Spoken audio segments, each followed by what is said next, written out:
July marks Disability Pride Month. I take pride in able to supporting every single disabled person, because we can't do nothing without us. No rights, no charity. We need accessible homes. Yes? Do we need accessible homes? Yes! Keir Starmer, you haven't mentioned us for 4 years. The last time you mentioned us, it's stuck in your throat. We do not forget.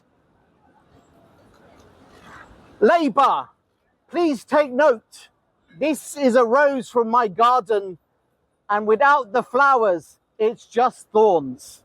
That's how you feel to me. That's how you feel to many in my community. I am a father. I am a proud son. I am a proud grandfather. My daughter is disabled. My grandson is autistic and disabled. It matters. But this is about pride. This is about positivity. I see outrageous talent before me. You want growth, you want things, you have to invest in it. Today, Reeves, the first female chancellor, yes, I got the reference about the Iron Lady, but you stopped yourself. But yeah, that's fine. I can talk over Big Ben. That's great. We'll announce cuts. Well, you don't cut from us. We've had enough of cuts for the last 14 years. Nay, 16 years. But back to pride. And back to disability pride. Starts in who influenced me. I stood outside Parliament 12 years ago, and the first woman I met was this woman next to me, holding up what they'd given people for instead of care, an incontinence pad. And on it she said, "This isn't care. This is not what care looks like." Because we must always remember the people bedding out home, the people who would love to be in this space today with their friends to celebrate, to be with them, do something nice for a change. The people stuck in temporary accommodation like I was. Here, in front of me, this is what an accessible home looks like at its very basic form.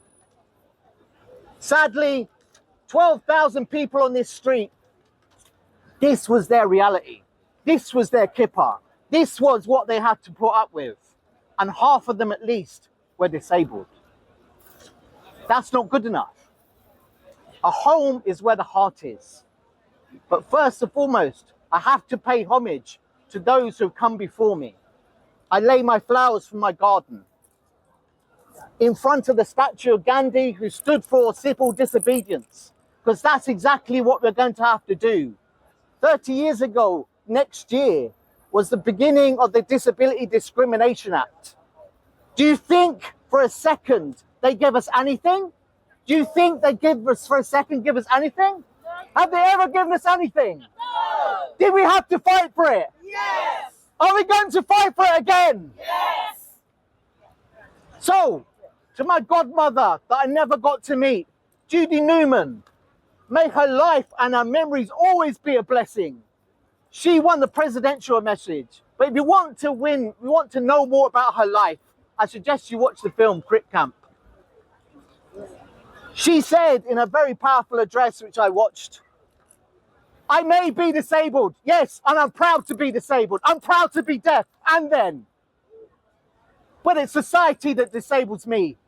Society that puts barriers before me. But luckily, I have good friends, good comrades that help me get me through. I've experienced dark times. If you see before me, my bus was left behind by my late great friend, Stephen Ashfield. He battled for transport. He was a giant of man and a giant of presence. He looked after his friends from the autistic and learning disabilities. He kept them safe. He enabled them to come to the streets. I got to meet some of them. It was wonderful. Home is where the heart is. Home is where you should feel safe. But like Angie said, sometimes it's where you have to escape to. I've had 14 homes, none of them are accessible. I've only been a chair for 8 years, but I've been disabled for 27. I can't talk about my homelessness. It's too painful. But I hand you over to this wonderful person and wordsmith. Let me introduce you. Hand me back though. You have to.